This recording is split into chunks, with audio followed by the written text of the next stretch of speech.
같이 기도하겠습니다.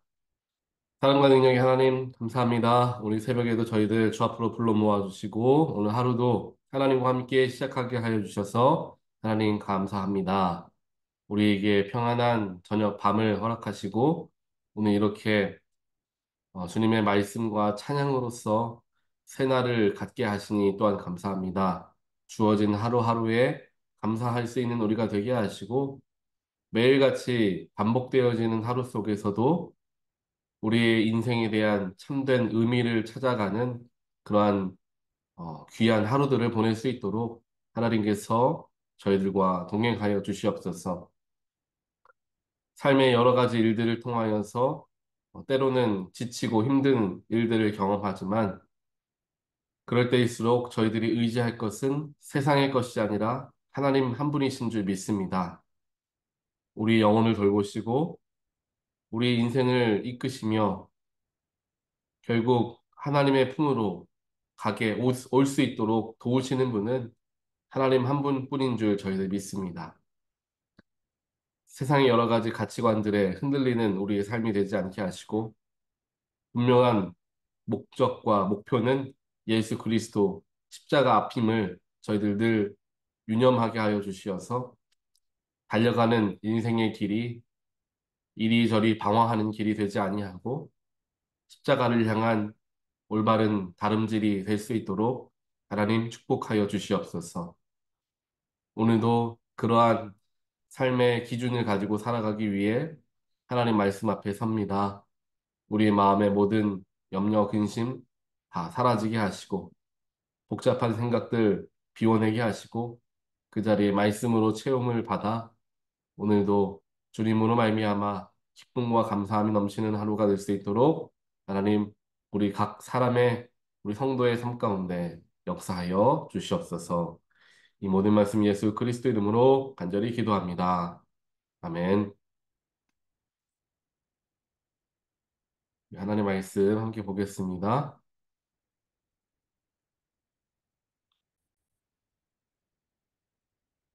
오늘 주신 하나님 말씀은 히브리서 12장 1절부터 13절까지 말씀입니다. 그러므로 이렇게 구름대와 같이 수많은 증인이 우리를 둘러싸고 있으니 우리도 갖가지 무거운 짐과 얽매는 죄를 벗어버리고 우리 앞에 놓인 가늠질을 참으면서 달려갑시다. 믿음의 창시자요 완성자이신 예수를 바라봅시다. 그는 자기 앞에 놓여 있는 기쁨을 내다보고서 부끄러움을 마음에 두지 않으시고 십자가를 참으셨습니다. 그리하여 그는 하나님의 보좌 오른쪽에 앉으셨습니다. 자기에 대한 죄인들의 이러한 반항을 참아내신 분을 생각하십시오. 그리하면 여러분은 낙심하여 지치는 일이 없을 것입니다. 여러분은 죄와 맞서서 싸우지만 아직 피를 흘리기까지 대항한 일은 없습니다.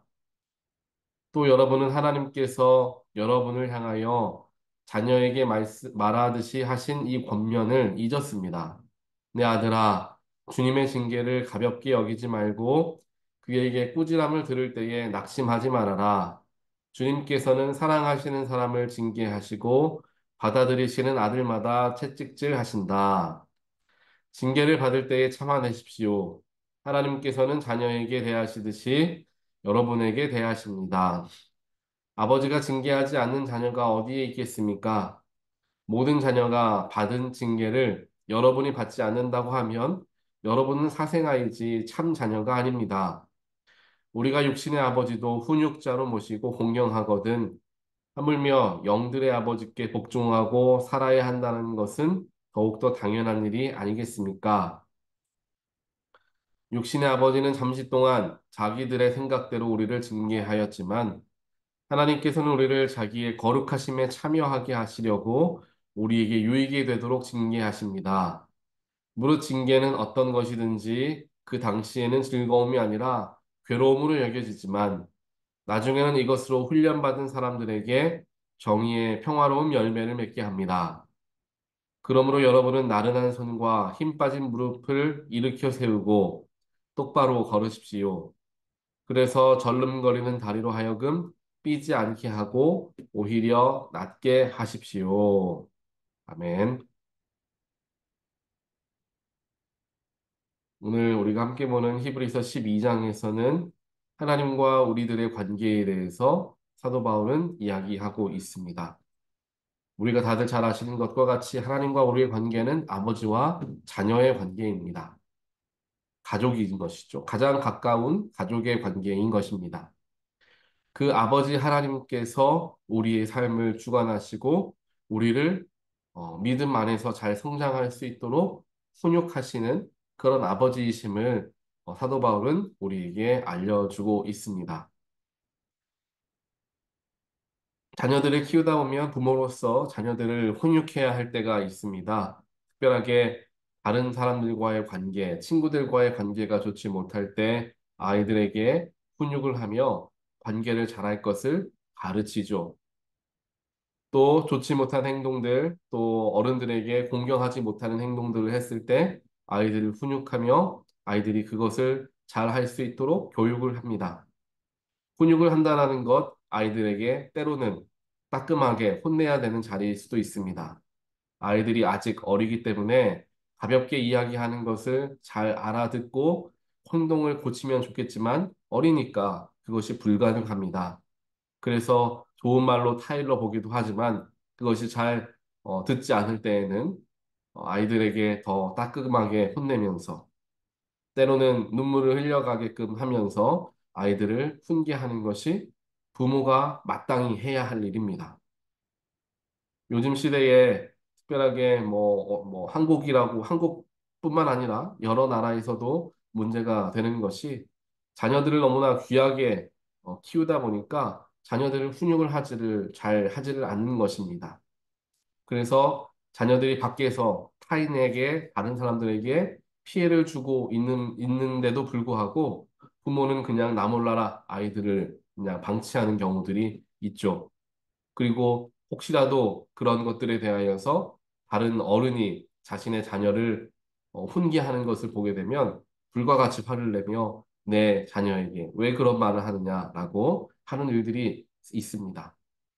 아이들을 귀하게 키우는 것이 아니라 아이들을 또 곱게 키우는 것처럼 생각하지만 훈육하지 않고 교육하지 않기에 아이들이 버릇없이 혹은 사회적인 어, 필요한 것들을 배우지 못한 채 어른이 되고 마는 거죠. 그렇게 부모의 역할이 너무나 중요하다라는 것 아마 다들 잘 알고 계실 것입니다.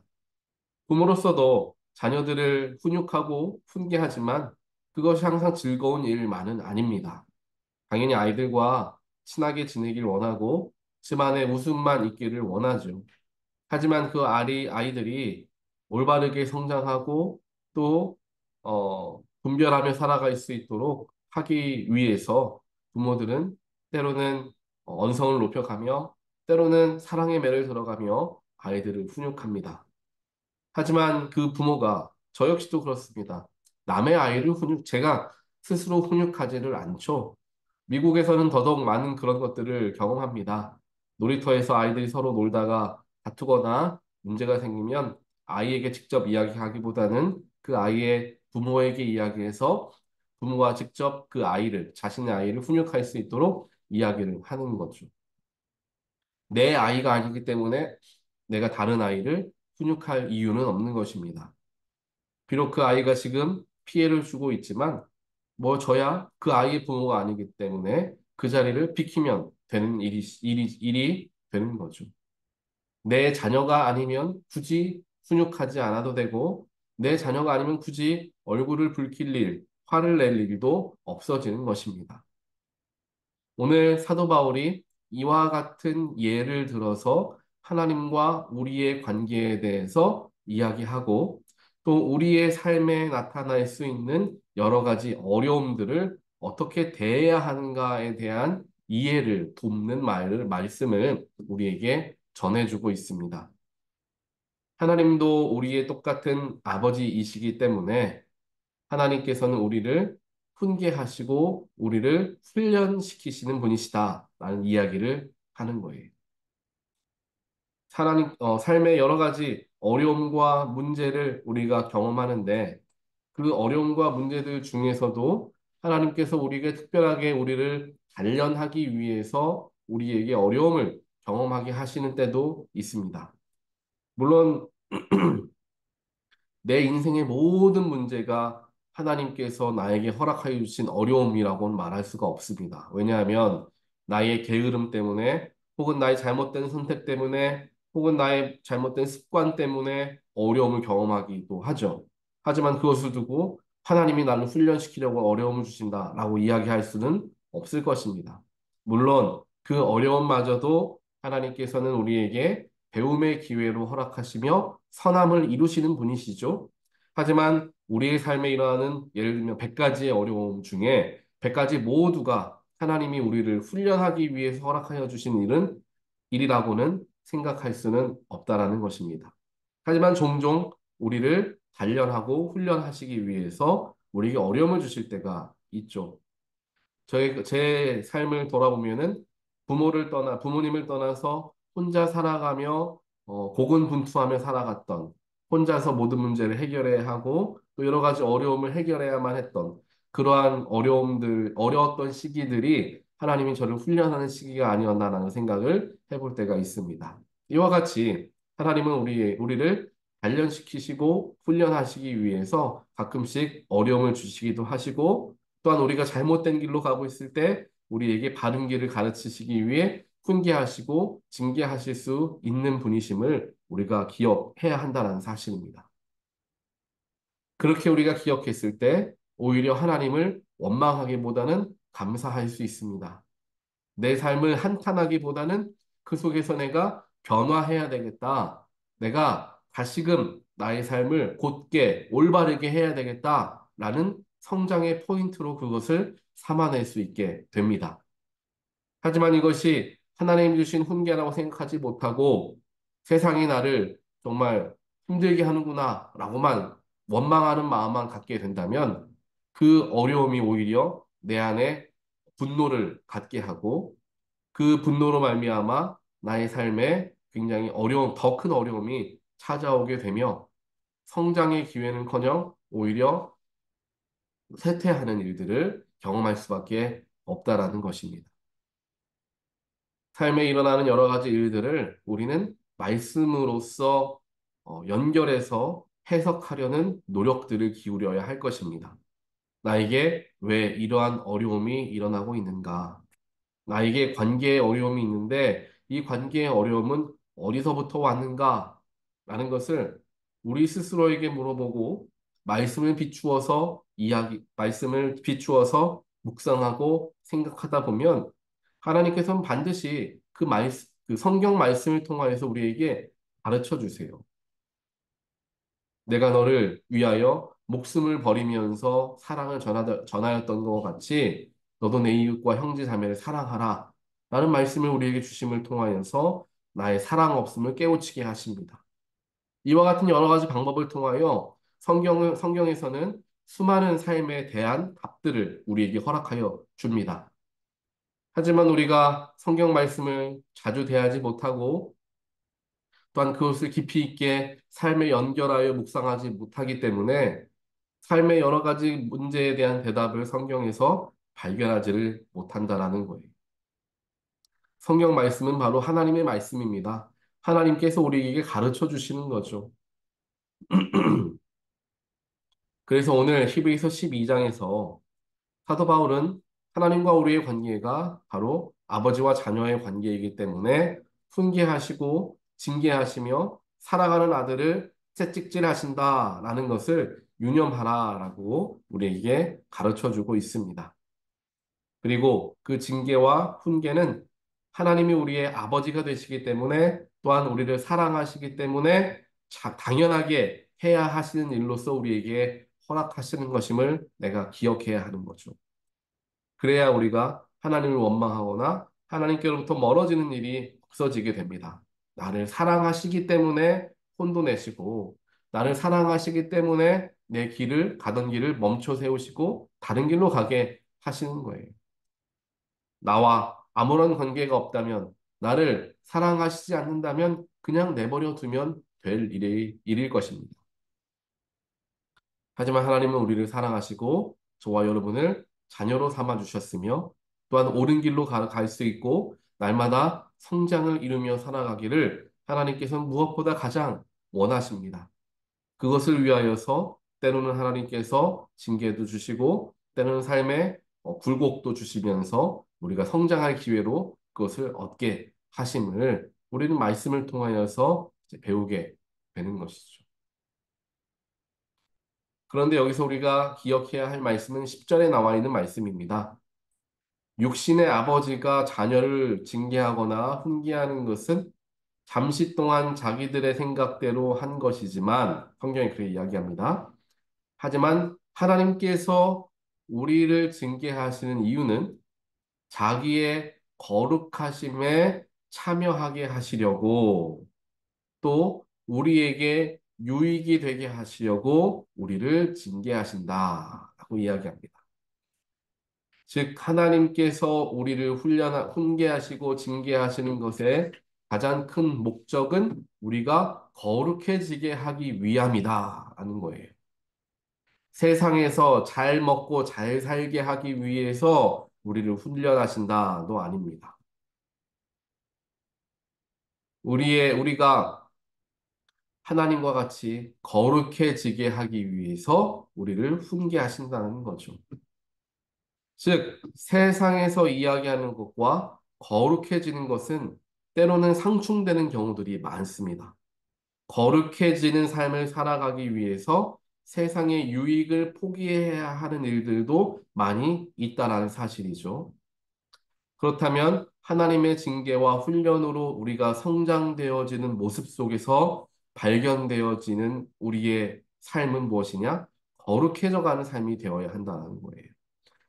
하나님을 열심히 믿고 하나님 안에서 살아갔더니 이 사람은 부와 명예와 건강과 자녀 축복 받더라가 그 하나님과 동행함을 통한 증거가 되는 것이 아니라 저분은 거룩함을 입어가고 비록 세상적인 축복은 아니더라도 영적인 기쁨을 가지고 다른 사람을 사랑할 줄 알며 주어진 것에 감사할 수 있는 또 어려운 상황에서도 넉넉히 이길 수 있는 여유를 가진 저분의 거룩한 모습을 보니 저분이야말로 하나님과 평생 동행하신 분이시구나 라는 증거로서 그것을 우리가 삼을 수가 있게 된다라는 겁니다. 하나님과 함께하며 하나님의 징계와 훈계를 경험하며 살아가는 사람들은 날마다 성장하는데 그 성장하는 부분을 통하여서 우리는 더욱더 거룩해지게 되고 그것이야말로 진정한 우리의 유익이 됨을 오늘 히브리서 12장 10절에서는 우리에게 가르쳐 주고 있는 것입니다.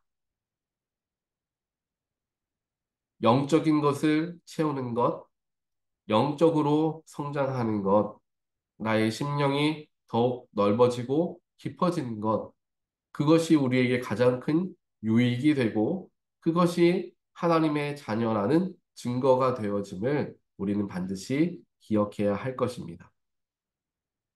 그래서 성도들을 바라보았을 때 또 믿음의 깊이, 이분은 믿음이 좋다, 믿음이 얕다라는 것을 어찌 보면 이야기할 수 있는 또 생각할 수 있는 기준이 거룩함이 될 수가 있다라는 것이죠. 그래서 우리의 삶은 하나님께 붙들림 받고 또한 분명한 목적과 목표, 즉 예수 그리스도의 십자가를 향하여 나아가는 우리의 그 삶의 여정이라는 것을 기억하고 세상에서 주는 유익은 잠시 잠깐 우리를 기쁘게 해줄 수는 있을지 모르겠지만 영혼을 기쁨으로 살아갈 수 있는 유일한 방법은 우리의 믿음이 하나님과 함께 더욱 성장하고 깊어짐을 통하여 하나님 기뻐하시는 일들을 지금부터 감당하며 살아가는 길이 결국 우리가 영생을 기쁨으로 감사함으로 살아갈 수 있는 때가 되어짐을 우리는 기억해야 합니다. 우리가 아이들에게도 가르칠 때도 그런 이야기 하지 않습니까? 특별하게 뭐 미국은 여러 가지가 있겠지만 한국은 예전에 제가 학생 때는 그랬습니다. 수학 능력 평가 시험 있지 않습니까? 그 수능을 잘 보면 인생이 바뀌는 거죠. 중학교 3학년, 고등학교 3학년 총 6년만 내가 내 남은 인생 70년, 80년의 인생을 위해서 6년만 내가 정말 투자하며 공부하면 나머지 인생이 변한다. 그러니 6년 동안 내가 정말 열심히 죽기 살기로 공부하자라는 생각을 가진 학생들도 많았고, 그렇게 가르치는 선생님들 또한 부모님들도 많았을 겁니다. 우리의 인생도 마찬가지예요. 지금은 우리의 인생이 80년, 90년, 100년이 되다 보니 길게 느껴지지만 우리가 영생에 들어가 살 날들과는 비교할 수 없을 정도로 찰나의 순간이죠. 이 찰나의 순간에 그 마지막 나머지의 영생이 결정되어지고 그 무게가 달라진다는 것을 기억했을 때 나의 주어진 90년, 100년의 삶을 내가 어떻게 살아가느냐에 따라 우리의 영생의 삶이 바뀔 수 있음을 기억할 때 무엇이 더 중요한가? 어떻게 살아가야 하는가? 난 무엇을 중점으로 두고 살아가야 하는가를 분별할 수 있습니다. 그렇기에 우리의 진정한 목표가 이 땅에서 성공이 아니라 내 영생에 들어가는 상황, 영생에 들어가 하나님과 함께 살아가는 그 삶에 초점을 맞추고 그것이 목적이 되기 위해 날마다 우리가 스스로를 돌아보아야 합니다. 내 인생의 목적지는 성공의 자리, 어떠한 것을 이루는 자리가 아니라 예수님 만나는 자리, 영생의 자리라는 것을 자꾸만 되뇌이고 기억할 때 우리는 영적인 것을 위해 나의 육적인 것을 사용하고 또한 그것을 나눌 수가 있게 되는 것이죠. 나를 위함이 아니라 타인을 위해 생명을 살리는 일들을 함을 통하여 우리가 이 땅에서 주어진 소명들을 감당할 때 하나님의, 예수님의 칭찬받는 저와 여러분이 되시리라 믿습니다. 이것을 우리가 항상 유념하며 우리 남은 생을 하나님께 맞추어 영의 것을 추구하며 살아가는 저와 여러분의 삶이 되시기를 다시 한번 주님의 이름으로 간절히 축원드립니다. 우리 같이 기도하겠습니다. 사랑과 능력의 하나님 감사합니다. 오늘 말씀을 통하여서 더욱더 영적인 것을 목표로 하여 삶을 살아가야 함을 깨닫게 하여 주시니 감사합니다. 또한 하나님은 우리의 아버지와 같은 분으로서 때로는 징계하시고 때로는 훈계하시며 우리를 거룩함에 이르도록 이끄시는 분이심을 다시 한번 알게 하게 하시고 또한 그 모든 것의 근본은 사랑이 됨을 깨우치게 하여 주시니 하나님 감사합니다. 삶에 일어나는 여러 가지 어려움들 때문에 내가 낙심되어지고 실패하고 혹은 포기하는 삶이 되어지지 않게 하시고 오히려 그것을 성장의 기회로 삼아 내 영이 더욱 깊어지고 더 사랑이 깊어지는 하나님 기뻐하시는 방법 방향으로 더 성장하는 더 거룩해지는 우리의 삶이 되어질 수 있도록 하나님께서 축복하여 주시옵소서. 그렇게 되기 위해 삶의 어려움이 찾아올 때마다 성경 말씀을 묵상하며 그 어려움을 하나님 말씀으로 해석하고 묵상하는 우리의 삶이 되기를 원합니다. 그래서 우리의 삶이 하나님과 뗄래야 뗄 수 없는 삶이 되게 하시고 또한 우리의 삶에 일어나는 여러 가지 일들을 통하여서 더욱더 하나님을 닮아가는 하나님의 형상을 되찾아가는 우리의 일상이 되어질 수 있도록 하나님께서 성령으로 우리들과 동행하여 주시옵소서.